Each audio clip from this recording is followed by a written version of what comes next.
So while I was watching Love Island and seeing the interactions that Huda had with her partners, the people she had connections with, it brought something that I learned to mind back in my undergrad days when I was getting my bachelor's degree. And it was a concept known as ambush listening.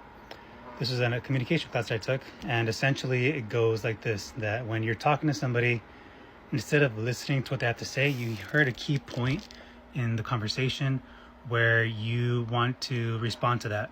So after you know what you want to say to the person, you essentially stop listening and you hold on to that thought. And you're essentially only listening to have them finish what they had to say so you can say what you want to say.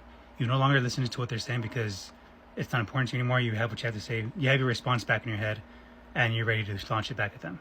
You're not listening to have understanding. You're listening to attack, ambush. So you're weaponizing your communication instead of trying to come from a place of understanding.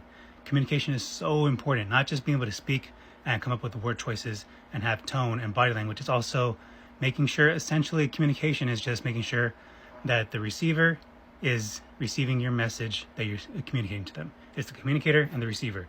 And as a communicator, it's up to you to effectively communicate your message so the receiver understands it.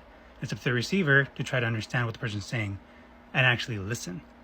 And when I see the interactions that Huda had with certain people, I could see that she's just ambush listening because she constantly tried to interrupt when she had her point in her mind that she wanted to respond with. So remember, do not ambush listen. That's childish, that's weaponizing communication. It is not coming from a place of understanding. It's a place of arguing and wanting to win a conversation. You're not trying to win a conversation with the person that you want to have a connection with, the person that you want to be in love with.